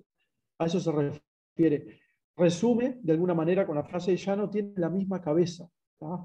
Acá vuelvo a recordar de que no estamos hablando desde un punto de vista nostálgico de que antes era mejor. Estamos hablando de que es diferente, simplemente. ¿Tá? Sin que nos diéramos cuenta, nació un nuevo humano, dice Sarrés. Ellos ya no tienen el mismo cuerpo, no tienen la misma esperanza de vida, ya no se comunican de la misma manera, ya no se percibe el mismo mundo, ya no vive en la misma naturaleza, ya no habita el mismo espacio. Frente a estas mutaciones, para finalizar con esta referencia, es probable que convenga inventar novedades inimaginables. Volvemos a la frase inicial, ¿no? Los jóvenes tienen que reinventar todo. Nuestros medios de comunicación, nuestros proyectos sumergidos en la sociedad del espectáculo, todo eso hay que formatearlo de alguna manera. Veo que nuestras instituciones relucen con un brillo semejante al de las constelaciones, que según nos enseñan los astrónomos, y vean qué buena metáfora, ya están muertas desde hace un largo tiempo. Me gusta mucho eso porque refiere a cualquier luz que vemos en el espacio, por ejemplo, a una estrella. Estamos viendo una luz que ya murió, de una estrella que ya no existe, por lo que ha demorado en llegar a nosotros. Eso hace referencia a que estamos educando a un humano del siglo XXI con todas estas características que antes mencionábamos, con un sistema educativo que se basa que fue construido en 1900 o antes, ¿no? O sea que tiene más de 100 años. En ese sentido, de alguna manera está haciendo una crítica muy fuerte a los sistemas educativos caducos y que debemos de alguna manera desprendernos o modificar o experimentar otras cosas. Otra pregunta que yo me planteo es enseñar audiovisual como cultura visual.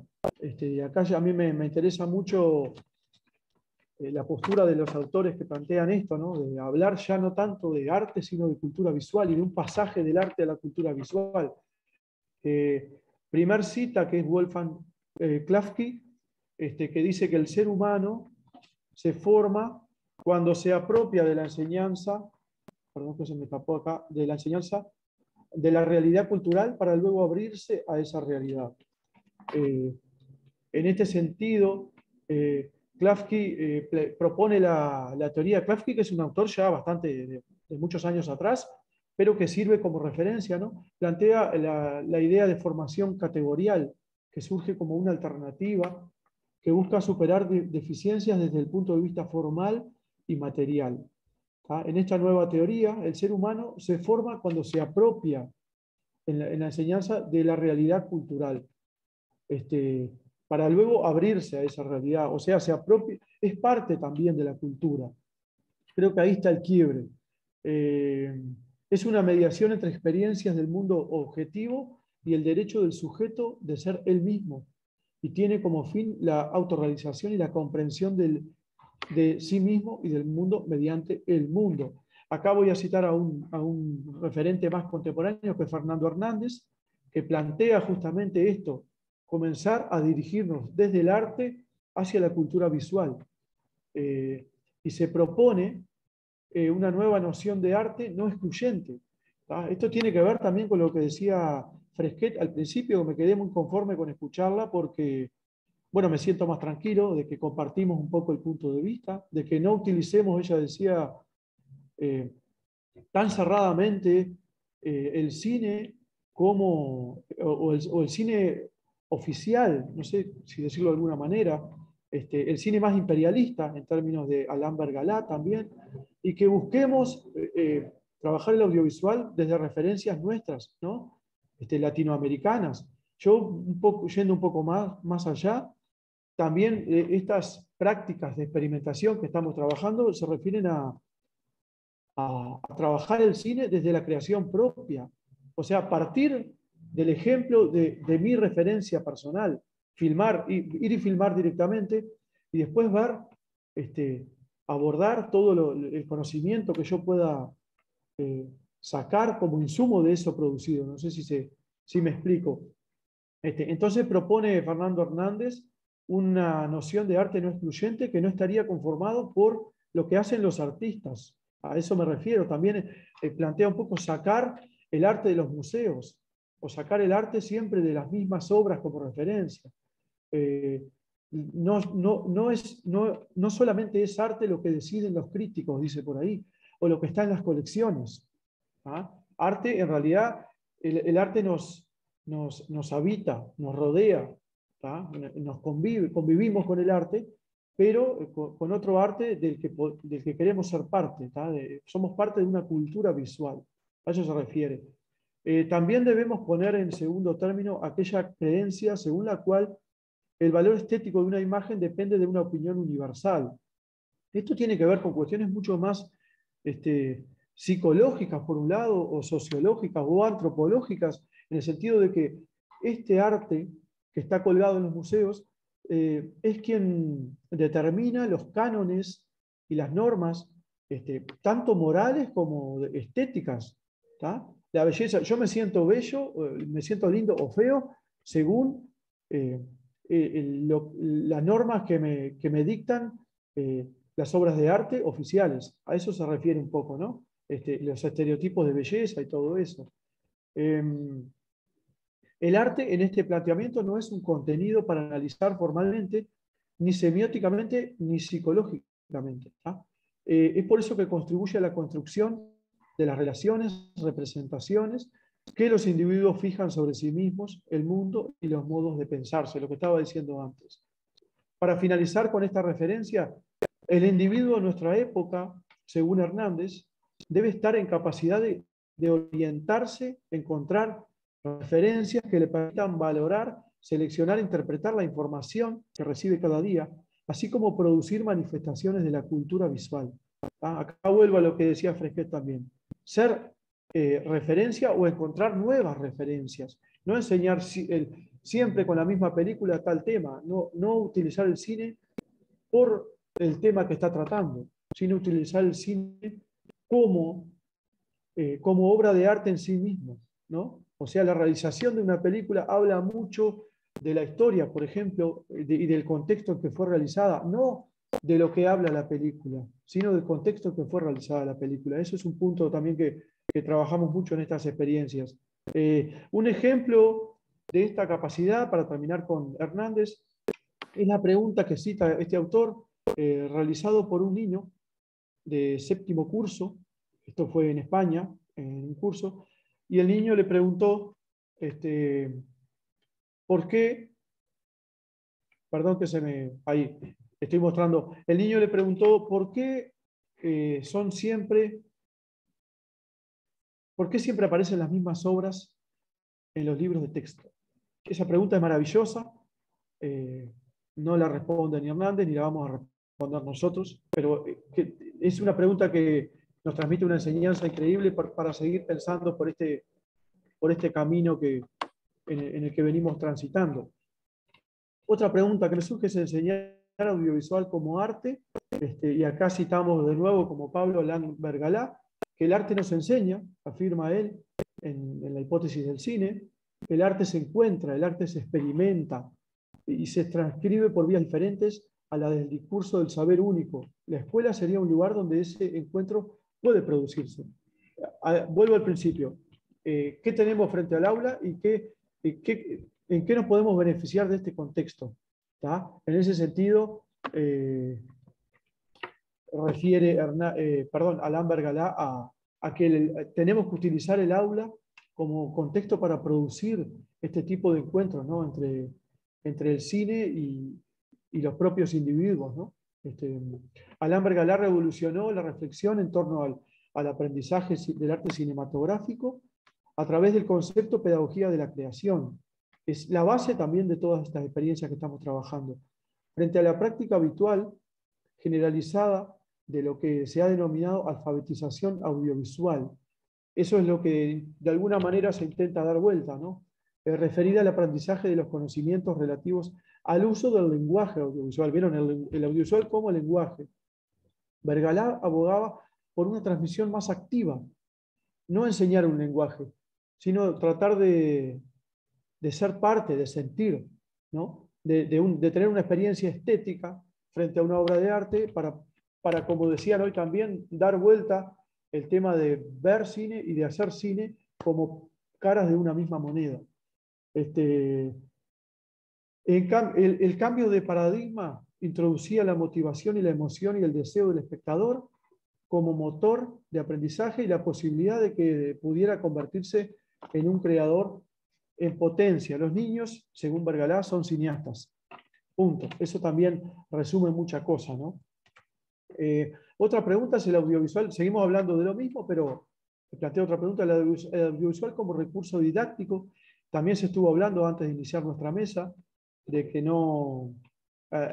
es una manera habría que trabajar en una manera de buscar que el audiovisual y que las películas no fueran meramente un recurso didáctico, ¿no? Sino que sirvieran también para tener una experiencia estética, como decíamos, ¿no? Y para trabajarla desde los sentidos. Y acá quiero citar a Gabriela Augustowski, cuando dice la escuela,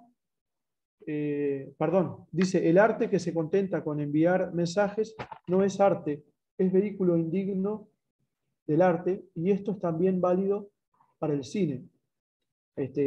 Muy interesante lo que plantea, y en ese contexto dice que la escuela mantiene en gran medida la tradición de emplear el cine para tratar temas, lo que decíamos, ¿no? Pero por lo general el buen cine no es bien pensante. Este tipo de películas no son fáciles de digerir y de convertir en ideas simples e ideológicamente correctas. Ella plantea que el verdadero cineasta no trabaja para hablar de un tema, sino que es trabajado por la cuestión, por ese tema, ¿no? Que a su vez su película expone. Esto está buenísimo, ¿no? Una película no es un discurso cerrado de alguien, sino que es el proceso de búsqueda de un cineasta para plantear un tema. No es alguien, el cineasta, que traduce en imágenes ideas de las que ya está convencido. Es alguien que busca y piensa en el acto mismo de hacer la película. No hay un mensaje previo que se instrumentaliza mediante el cine. El arte que se contenta con enviar mensajes no es arte. La enseñanza del cine ha sido abordada durante mucho tiempo solo como lenguaje. Durante la mayor parte de la historia, ¿no?, de la enseñanza del cine, que no es muy vieja, pero ya tiene muchos años, y esto se debe a que se empezó a enseñar cine en un contexto de la hegemonía de las ciencias del lenguaje, que coincidió con el auge de las actividades de los cines en las escuelas, ¿no? Estamos hablando de los 50, 60. Los docentes tomaron modelos de análisis de la literatura y empezaron a trabajar el cine como que fuera un libro. Por eso es la palabra lenguaje, ¿no? Y lo que hace esto también es esquivar la verdadera singularidad del cine como experiencia estética. Analizar el uso lingüístico del cine por parte de los docentes, al analizarlo se observa que la preeminencia de este aspecto ha devenido en el uso de las películas que se seleccionan en función de su posible aplicación solamente. ¿Tá? Como se utiliza una película que habla sobre la Segunda Guerra Mundial para trabajar en historia Segunda Guerra Mundial. ¿Tá? Se utiliza, no sé, Troya para trabajar literatura, ¿tá? O temas filosóficos. Entonces estamos mal utilizando, según plantean los autores, el recurso, ¿no? Esta actitud que Vergalá denomina imperialismo lingüístico, es un término muy interesante llamado imperialismo lingüístico, desemboca en la negación de la realidad del cine. ¿Tá? Imperialismo lingüístico sería esto, ¿no? La imposición de obras de arte, en este caso de cine, para enseñar determinadas cosas. Entonces es un círculo cerrado del cual no podemos salir y es muy paralela la idea y el concepto a lo que hablaba Hernández también de sacar un poco el arte de los museos, ¿no? O de tener siempre los mismos cuadros en los libros de arte. Si no se habla del mundo que la película trae, que nos da a ver y que a su vez de la manera en que se lo muestra y lo reconstruye, se deja escapar parte fundamental del cine, dice Vergalá, y se amputa una de las dimensiones esenciales que lo distingue de otras artes, la de representar la realidad a través de la realidad misma. Para finalizar, quiero proponer, bien cortito, porque ya estoy terminando el tiempo, compartir algunas experiencias de educación audiovisual que estamos trabajando varios compañeros en formación docente en el programa Cineeduca, que es una unidad académica de pedagogía audiovisual. Yo estoy aplicando esto acá en Durazno, que es una ciudad pequeña de 30.000 personas al centro de Uruguay. Y desde estas experiencias hemos implementado metodologías pedagógicas, hablo por muchos de los colegas docentes de todo el país, obviamente, ¿no? Y esto lo estamos llevando adelante tanto en formación docente, donde se forman a maestros y profesores, como en secundaria, en esta asignatura que les comentaba Pablo, que se llama Lenguaje, Comunicación y Medios Audiovisuales, de secundaria, que está en sexto, de bachillerato artístico. Nosotros nos basamos en metodologías pedagógicas que están, a su vez, expuestas por la experiencia de César Migliorín, que es un profesor del cine de la Universidad Federal Fluminense de Brasil. A partir de ahí nosotros, de una visita que tuvimos de él, fue cuando nos dio vuelta la cabeza y nos mostró esta nueva posibilidad de salir un poco de la alfabetización audiovisual, como decía antes, donde nosotros empezamos a enseñar el cine como una metodología cerrada, ¿no? Que parte de una idea, después que se debe pasar a un guión, y después se debe filmar, y después se debe editar, y resulta en un producto, y capaz que lo que se evaluaba era solamente el producto o de qué se trataba el producto. En ese sentido, esta metodología consiste en partir de consignas muy simples, a lo que llamamos dispositivos audiovisuales, que aportan a que los estudiantes produzcan, en primera instancia, solo produzcan sin tener conocimientos previos. Anda a filmar. Esa sería la consigna, de manera de explorar, de descubrir, y de alguna manera, esa es la palabra que habría esta presentación, reinventar de nuevo el cine. Cada experiencia de filmación que consista en volver a inventarlo, ¿tá? Ser los hermanos Lumière todo el tiempo, como práctica de enseñanza. Esto es una manera de intentar ser críticos también y de intentar vivenciar el cine, más allá de que después es lógico que si alguien quiere profundizar o especializarse o ser un cineasta profesional, deberá formarse también con los otros métodos, ¿no? Estamos hablando de experiencias de enseñanza en espacios de educación pública, ¿no? Los objetivos pedagógicos apuntan a lo espontáneo en cuanto a lo técnico y en tal sentido se pretende volver al contexto de los hermanos Lumière, como decía, entre otros, también a Georges Méliès o antes a Thomas Alva Edison, cuando se enfrentaban a la experiencia primaria de registrar la realidad, con un cinematógrafo, con el aparato que fuere. En ese sentido, a nivel más sensible, se pretende además poner énfasis entre los estudiantes en la óptica de corte más artística del cine, más allá de lo técnico. Se plantea invertir el paradigma, como les decía recién, más clásico de la educación audiovisual. Este paradigma partía de la teoría y de conocer las fórmulas y los procesos. Y ahora lo que intentamos es sentir el cine en la práctica, para luego abordar lo cognitivo de los insumos producidos. Esto es importante, no es abandonar lo anterior, es empezar al revés. Vamos a filmar y después vamos a ver, a partir de los errores muchas veces, o de los aciertos, qué aspectos técnicos podemos sacar de lo producido, ¿no? Y ahí vamos a hablar de planos, de ángulos, de guión, de edición, de todo lo que quieran. Pero a partir de lo producido, y bueno, y eso también hace que los gurises, esto también se hace con adultos, sean parte de la cultura, como decíamos antes, ellos sean cultura, porque están produciendo un objeto o una obra artística que después vamos a utilizar para aprender. Para ir cerrando, ahora quiero comentarles algunos dispositivos audiovisuales en la práctica, es de los que estamos hablando, ¿no? Y antes de mostrarles lo práctico, comparto esta frase que me parece que ilustra muy bien. Imagine un oso, es de Stan Brakhage. Imagine un ojo sin las reglas de las leyes, de la perspectiva, hechas por el hombre, sin los prejuicios de la lógica de la composición, que no responde al nombre de todo, sino que debe conocer cada objeto encontrado en la vida a través de una aventura de percepción. Esto también resume con palabras mucho más lindas que las mías, a lo que yo me refiero con que el niño vaya y filme, sin saber cine, sin haber estudiado cine. Un ojo sin reglas. Eso me parece que está muy bueno. Comparto a continuación, este material lo pueden encontrar en internet, en versión portugués y español. Se llama Cuadernos de Inventar.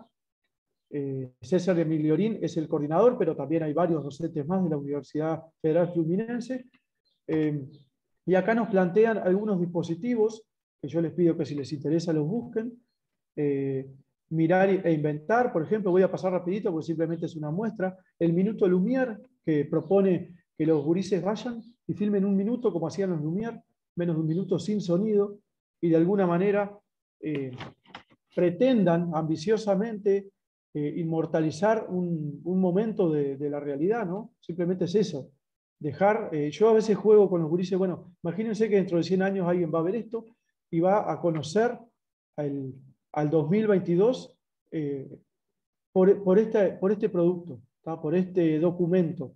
Entonces todo lo que va a pasar ahí, eso hace que los gurises no solamente filmen un minuto, sino que lo piensen, ¿tá? Que piensen dónde poner la cámara, que piensen en qué momento prender la cámara y que piensen qué hay frente a la cámara también y qué no quieren que haya, ¿no? Qué fragmentación de la realidad quieren hacer. Es muy interesante cuando se pone uno a profundizar en esto. Fotografías narradas, bien, estos son todo, cuando entren a ver el material, filmar a través de marcos, van a encontrar que son dispositivos con consignas muy sencillas que dan un insumo muy rico para trabajar en lo posterior. Historias de los objetos, montaje en la cámara. Bueno, lo voy a pasar rapidito porque ya tengo que ir finalizando por el tiempo. La película Carta, que está algo muy interesante también. Y en fin, quiero cerrar de alguna manera a modo de conclusión con el cine en la escuela. Aprendimos, esto es parte de lo que yo quería decir acá, redactado de manera más prolija, que las prácticas son siempre transformadoras y creativas. En el cine y en la educación, los principios que orientan estas nuevas prácticas nunca anteceden el propio hacer, se inventan simultáneamente. Con esto también quiero decir que estamos trabajando en esta maestría de pedagogía audiovisual junto con los compañeros y estamos creando también esta mezcla a la que refiere acá, que cuando trabajamos el cine desde la experimentación, que es en realidad la palabra central de todas nuestras ponencias, ¿no? de los 4 compañeros, estamos también construyendo educación de alguna manera, y como dice acá, no se anteceden tanto. Cuando estamos haciendo cine desde la experimentación, estamos inventando simultáneamente cine y estamos inventando pedagogía. Así que bueno, eso, espero que se haya comprendido. Perdón el apuro, pero bueno, son cuestiones de tiempo, así que muchas gracias. Muchas gracias, Jorge. Estaba viendo que hay una pregunta para vos en el chat y que plantea... Sí. ¿La podés leer vos ahí, la pregunta del chat, Jorge? ¿O te la leo? Sí, estoy buscando. Es al final, es lo último que hay en el Sí, chat. Y la tengo, nada, la tengo. animar mientras Jorge lee la pregunta y la responde, Sí. animar a las personas que están en esta mesa compartiendo este momento con nosotras y nosotros a que escriban en el chat o levanten la mano y queden habilitadas para participar en este espacio. Aprovechando que quedan algunos minutos. Bien. Compartimos la pregunta del Sí, voy compañero a leer Miguel la pregunta. Rosales. Ahí está. Vas vos. Sí. ¿La leo yo, no? Sí. Dice, decías que el uso de una película de la Guerra Mundial para usarse en la asignatura de historia como un ejemplo que habría que rebasar por hacer del cine un reducto. Lo mismo consideras de un documental que expone temas de concientización sobre problemáticas ecológicas, cambio climático, etcétera, por ejemplo, en tendencia fuerte actualmente, o cómo podríamos distinguir estos casos. Ahora bien, ¿de qué pistas podrían tomarse, en su opinión, en sustitución de tal reducto? ¿Se entendió la pregunta? Yo espero haberla entendido. Yo, bueno, voy a intentar responder, ¿tá? Y les pido a los compañeros también que me ayuden. Primera, en realidad creo que son varias preguntas, pero primera pregunta, considero lo mismo del documental, totalmente. Partimos, algunos de los docentes que trabajamos en pedagogía audiovisual, esto es una cuestión un tanto, una cuestión de paradigma, ¿no? No necesariamente una verdad, pero partimos de que básicamente el documental es igualmente una narración, ¿tá? Un discurso narrativo. Capaz que de manera un poco grosera hay una frase por ahí que dice que el documental no existe, que documental y ficción son lo mismo. ¿Tá? El documental es un punto de vista subjetivo que está planteando una temática. Y es una opción que tomó ese director de no hacerlo a través de un relato de ficción, ¿no? Con personajes. Simplemente que está narrando desde su lugar, desde su perspectiva, un discurso y armando un cuento que está sujeto también a cuestiones audiovisuales, ¿no? Que tienen que ver con las estructuras narrativas, al igual que la literatura, que se presenta, después se plantea el conflicto y después un desenlace. En el caso del documental también debe contener esa estructura, y en ese sentido yo creo que yo me adhiero mucho a esa máxima de que básicamente es lo mismo realizar un documental que realizar una ficción. ¿tá? Entonces muchas veces lo que pasa es que se disfraza al documental como documento oficial, y es muy peligroso eso. Al punto de algo mucho más caricaturesco que quiero decir es que si nosotros vemos una película en blanco y negro, ya decimos, oh, así pasó la historia, solamente por el recurso estético del blanco y el negro. Nos da una ilusión de documento histórico. Entonces, podemos estar siendo instruidos con cosas que muchas veces no es que no fueron así, sino que son el punto de vista de ese realizador. Yo en ese sentido lo que puedo contestarte es que analizar el cine, sea ficción o documental, en su contexto de realización, es mucho más rico, ¿no? Entender por qué, por ejemplo, Einstein producía cine como propaganda política, ¿no? Ideológica de la Rusia, de la URSS, de la vieja URSS, por ejemplo, ¿no? O por qué Goebbels planteaba que todo el cine debía ser servil a la ideología nazi, ¿no? Me parece que va por ahí, más allá de que la película a veces puede hablar de una historia de amor, ¿tá? O que sea una película de aventuras o de terror. Parece que siempre la película habla de una necesidad de un realizador. A veces me gusta poner el ejemplo de la película Avatar, mirá, salgo con cualquier cosa, Avatar, que es una película de ficción, mucho más nueva, está planteando una necesidad de varias cosas, ¿no? En el contexto que salió, más allá de que se trate de seres, de humanos que van a otro planeta, ¿no? A apoderarse de todo, está planteando, yo siempre analizo dos cosas, una necesidad de plantear cuestiones ecológicas que nos están pasando, o sea, está hablando de nosotros mismos, ¿no? Y de un planeta que ya está a punto de reventar, que es el nuestro, y está planteando también una colonización a otro planeta, donde hasta los extraterrestres en Avatar se los llama como nativos o indígenas a veces. Entonces, hay un paralelismo increíble, ¿no? entre esta invasión a ese planeta y la colonización que ocurrió en América Latina, ¿no? En América toda. En ese sentido, me interesa mucho más hablar de Avatar, de por qué se hizo Avatar y no de la historia que transcurre. No sé si se entiende.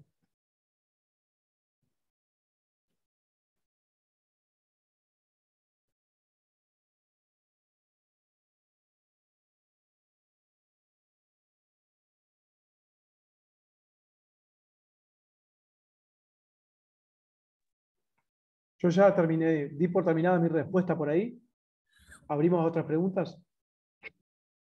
Sí, si hay personas presentes en esta mesa que tengan ganas de participar para hacer alguna consulta y seguir el intercambio, pueden escribir en el chat o pueden levantar la mano y habilitamos el micrófono. Pero quizás no haya consultas, o sea, o que no, quizás no haya más consultas. Valeria, hay una pregunta en el chat de Armando Andrade, que la leo, ¿querés? Dice, para Sí. todos. Ahí va, la leo. ¿Cuál sería, para todos, compañeros, Valeria, Agustina y Pablo, o no sé si se refiere a todos los que están participando también, ¿cuál sería la distinción cuando alguien estudia cine para hacer de él su oficio a solo un acercamiento para desmantelar, discernir los discursos audiovisuales? A ver quién se anima con esto. Bien. No.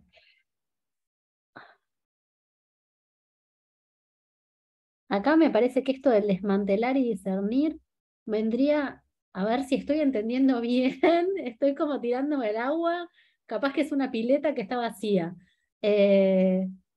Cuando planteas esto de desmantelar, discernir los discursos audiovisuales, me hace pensar mucho en aquello que traía Pablo en su ponencia, vinculado al lenguaje y a poder leer, digamos, y poder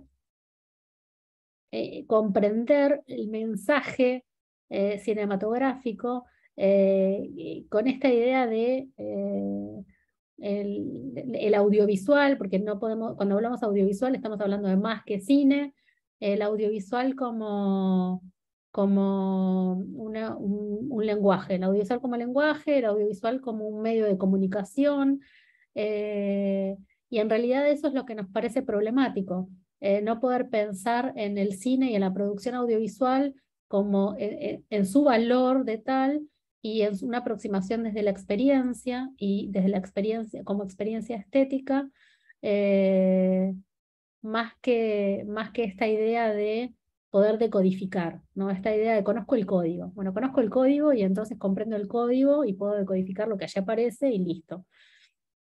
Es muy interesante además que él diga discernir, que justamente, ya que vos justo mencionaste lo que estoy investigando, Sí. Valeria, discernir la palabra crítica parece del origen etimológico, viene de crisis, que era discernir justamente como esa disciplina según la cual se necesitó supuestamente siglo V antes de Cristo en Grecia antigua, las buenas producciones de las malas. Y hay otro origen vinculado hasta con la agricultura previamente.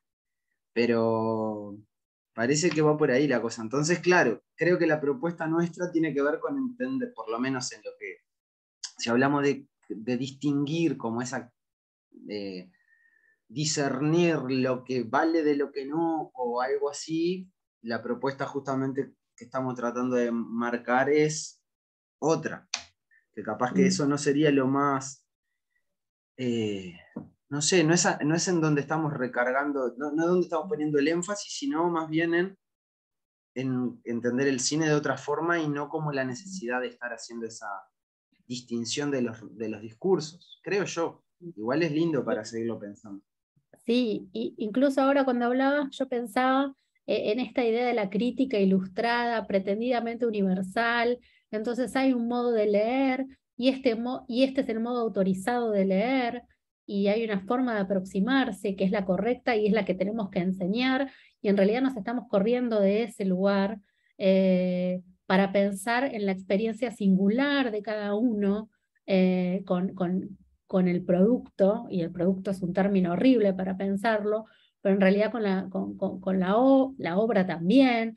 Es como problemático en el 2022 pensar en obra y que nos lleve a un lugar o el Renacimiento o algo o decimonónico o algo, no.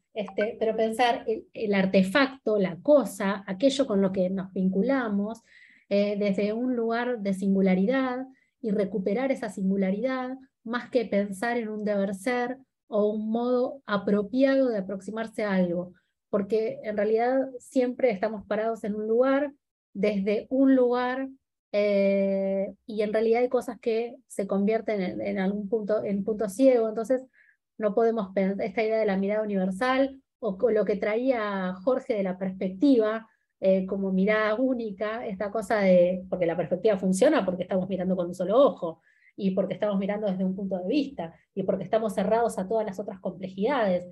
Entonces, se trata de desmantelar y de discernir qué implica eso, para quiénes, desde dónde, cómo, cuáles son las lecturas legitimables y habilitadas. Entonces, no pensamos en realidad no en eso, sino en abrir a la experiencia en este sentido que proponen estos pedagogos y pedagogas, eh, en esto que me pasa y que me atraviesa.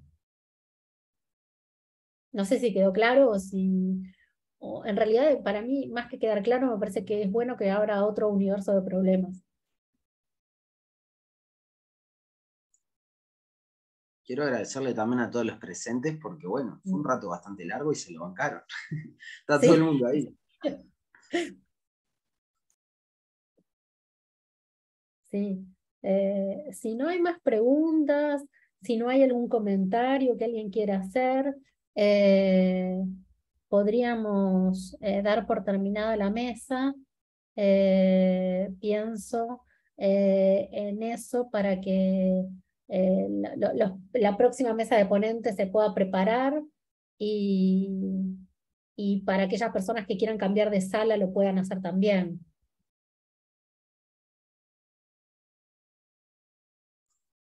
Alguien preguntó si podíamos quedar en contacto y yo propongo que escribamos los correos electrónicos rápidamente. No sé si les Si alguien parece. nos pide que facilitemos correos electrónicos, los escribimos en el chat en este momento. Y después les mandamos las tesis cuando las tengamos hechas. Claro, eso va a estar hermoso. Yo pongo mi correo acá.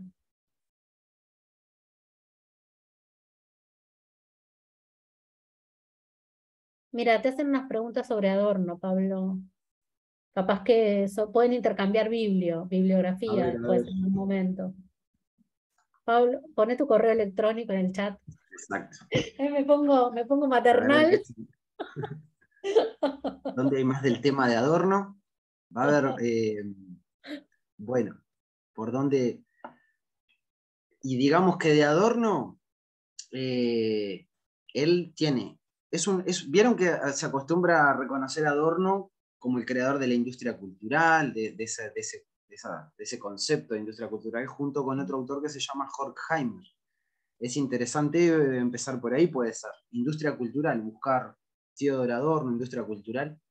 Se llama Dialéctica de la Ilustración, esa obra. Y después él tiene dos grandes obras fundamentales, que una se llama Teoría Estética, y después otra que se llama Dialéctica Negativa. Son de una especificidad filosófica tal que para entenderlo creo que es bueno primero leer críticos que hagan de mediadores para luego comprender algunos de los conceptos de Adorno. Por lo menos a mí lo que me resultó fue empezar por industria cultural, y uno lo encuentra en internet fácilmente.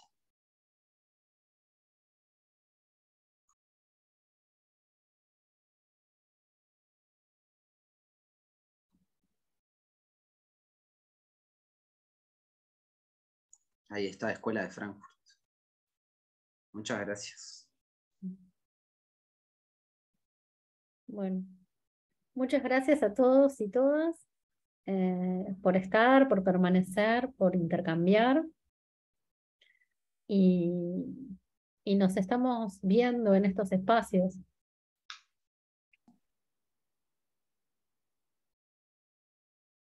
Uno queda como esperando una respuesta, pero no pueden hablar ellos. No, pero claro, no puede, es eso, es terrible.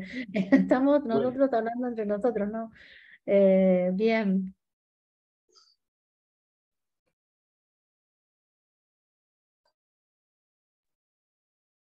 Bueno, gracias a todos. Un gusto.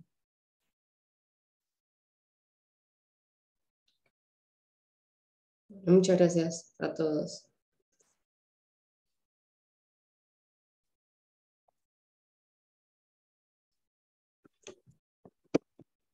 bueno, escríbanos y les mandamos las tesis ahí. Por Hasta cierto luego. que tenemos un enlace, perdón que interrumpa, que hemos compartido para materiales que van surgiendo y que queremos conocer.